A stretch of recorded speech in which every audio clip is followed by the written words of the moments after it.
Earlier this year, I was invited to participate in a STEM education event at a local middle school. Scientists and engineers like me went out to demystify our careers and try to explain to young kids to open up their minds what we do. It was mostly little experiments, like you would have seen in Bill Nye the Science Guy, and then trying to tell the kids that if they learn how to do that, they can make a lot of money like us. If chemistry didn't get them excited, capitalism certainly did. At the start of every session, it started exactly the same. We'd watch a really fun video of kind of fun STEM jobs like building wind turbines and shark conservation, and then the senior-most scientist would address the crowd, assuring them that they could be just like us when we grow up. On the last group, he said something different that I haven't forgotten. He said, "Being an engineer is great, and you can make a lot of money. At least until the robots take over, take all the jobs, and make all of us obsolete." The next sound in the room was an audible gasp from the impressionable young audience. At the start of my session, one of the kids must have seen how I was kind of obviously confused, and he asked me a question that I'm still considering to today. "Are you trying to make the robots take over, or save us from the robots?" As chief architect of a software company powered by artificial intelligence, I probably could have answered this question for hours. I'm going to try to answer it for you now in about 15 minutes. The first problem when talking about artificial intelligence is confronting the sci-fi preconception that many people still have. It makes a lot of sense. We've been telling each other stories about technology run amok for hundreds of years, starting with books in the 1800s like Frankenstein, movies in the 1900s like The Matrix, and more recently, in the 21st century, video games like Portal. As of late, I've been seeing a lot of sensationalist news stories on the internet about how we're all going to die from superintelligence, and one day the Terminator will be like a documentary. The fact of the matter is, as one prominent AI researcher has said, worrying about killer robots is like worrying about overpopulation on Mars. It's theoretically possible one day, but so many impossible things would have to happen between now and then that it's absurd to contemplate in the here and now. There are real challenges in making sure when AI arrives, humans are still valued, and our work, in particular, does not go away. But the challenges ahead of us are much more to do with how we handle our ethics in education, rather than R2-D2 coming for your job. The real truth is that AI is already here in your pocket, whether it's tagging your photos in Facebook, or recommending movies on Netflix, or translating your voice with a virtual assistant like Amazon's Alexa. You can go home, and there are dozens, if not hundreds, of applications of AI happening moment to moment. The innovations around the corner are actually even more exciting. Whether it's an exponential increase in manufacturing capacity due to advanced robotics, or putting a smart grid for greater energy efficiency, or breakthrough medical technologies enabled by these algorithms. When Microsoft and Google, both in the same year, said that their business strategy is going to be AI first, these are the kinds of advancements that they were hoping to enable. The total global economic impact of artificial intelligence is completely staggering. According to the research of one of the world's largest management companies, they estimate that there's going to be $13 trillion added to the economy due to artificial intelligence. This is not just for the companies that are inventing and selling the technology. This is the productivity of every worker in every company that embraces AI. The welfare of every citizen of every country that exploits these technologies.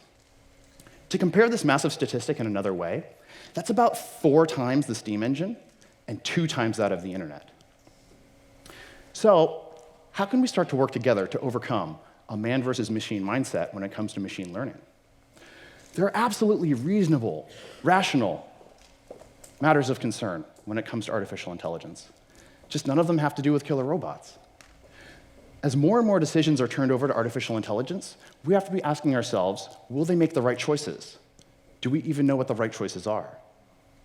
The first step toward proper understanding of anything is perhaps understanding how it works. In traditional coding, like the kind I was taught in school, a human sits down and designs a set of instructions called an algorithm.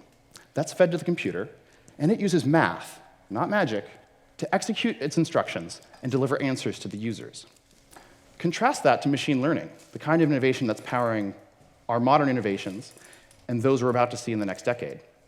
There's still an algorithm, and there's still answers, and they're still driven by human decision-making. But in this case, the roles are reversed. A human collects and curates a set of answers, feeding it to the machine. The machine then uses math, not magic, to find the patterns in that information that guide making a set of instructions and guide its behavior. The real question that we have about these two things is, can we trust the answers from the past? And should we trust the algorithm with the future? Potential flaws in the answers we have for machine learning can actually be seen today in even simple applications of the technology. For instance, computer vision. This involves taking imagery from the real world, showing it to a machine, and having it try to evaluate what it sees. In computer vision, the machine is trained by feeding thousands, if not millions, of images to it. For instance, of faces. Over time, it finds the shared features across all of them. For instance, discovering the shape of an eye or the shape of a mouth, realizing that that means it's a face. According to a recent review of products on the market by MIT, these technologies are 97% accurate if you're a white man. If you're a black woman, these technologies are as low as 66% accurate. Imagine if that system was screening for skin cancer. Imagine if it was trying to rate the size of a crowd at a political rally.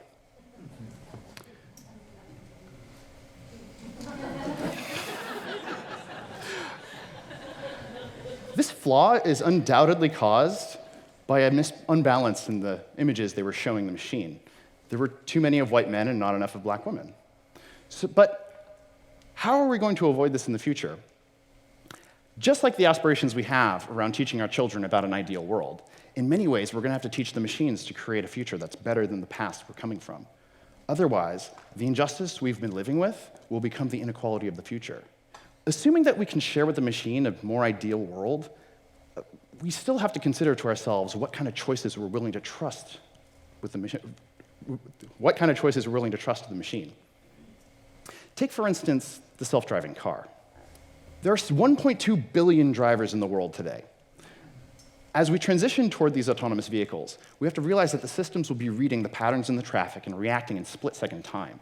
As the world is whirring by at 70 miles an hour, you sometimes have to make decisions where they're not win or lose, they're actually the lesser of two evils between injury and death. Computer scientists have actually been contemplating this sort of problem for a really long time. It's called, popularly, the trolley problem. Imagine you're standing on a railroad track. In the distance, you can see a train. It's hurtling toward a group of 5 workmen who are completely oblivious to the oncoming demise. You're standing near a switch, like this one. If you flip the switch, it'll guide the train to another track where only one workman is standing. The ethical dilemma is, should you flip this switch, even if that makes you a murderer? According to the World Health Organization, there are 1.3 million deaths on our highways and roads every year. There are tens of millions of more people who are injured. It's very likely that autonomous vehicles can eliminate 9 out of 10 of these incidences because most traffic problems are caused by human error, like falling asleep at the wheel. The biggest challenge is it's not going to eliminate all of them. One can very easily imagine the trolley problem playing out with an autonomous vehicle. Suppose your self-driving car is heading toward an intersection where a crowd of people are gathered. Your brakes fail, and the system starts calculating what it can do. It sees an open lane, but in the way there's a baby stroller. Now, it's a very challenging technical problem to teach a computer that a baby stroller means a human life, but it's even harder for even a human to answer if there's only bad options. So I told you machine learning needs answers. What's your answer? Should it turn? Is the answer the same for everyone in this room? Would the answer be the same between every country on this earth? For me, I'd like to think that there's a third option. Swerve the car into an obstacle and let me take my chances with the airbag. Self-sacrifice may not be a decision a machine can make, but I would hope that it will make it into the algorithm. It is inevitable in your lifetime that you'll read a news story about how many people were killed in self-driving cars in the last year. I hope that article mentions the millions of lives saved. I hope that article mentions the many more millions of injuries that were prevented. Really, the concern here is not whether or not we can trust machines or whether or not we should be uncertain about their decisions. It's realizing the truth that we live in an uncertain world, and machines will only do the best that they can, just like how we only do the best that we can. Even if you accept that machines aren't coming for your life, I bet I know what you're thinking. At least they're coming for my job, right? This sort of man or machine mindset, where probably they're coming, just like they have for the last few centuries, for the very work that you do to provide for your family. We are certainly making inevitable progress toward eliminating every job that is dirty, dull, or dangerous. But remember, it's only for predictable processes in predictable work. I will say there has also been startling innovations in this area. As demonstrated in the Amazon Go store, recently opened in Seattle and Chicago, you can use sensors and machine learning to drastically reduce the amount of people that you need to hire for your store. Following on from self-driving cars, self-driving trucks are already being tested on our highways. These kinds of industries represent millions of jobs in the current economy. There are workers in roles not only immediately displaced by automation, but also people in a supporting ecosystem around them who may, in fact, lose or have their job disrupted. You might assume this is just perpetuating the trend of machines taking out working-class jobs. But unfortunately, in this century, the machines are coming for the thinking-class jobs, too. For instance, artificial intelligence is now able to read radiology scans faster than any doctor. Also able to do financial analysis, like doing insurance claims faster than any human. Or drafting a contract faster than any lawyer. Altogether, about 1 in 3 jobs in America will likely be replaced or disrupted by the year 2030.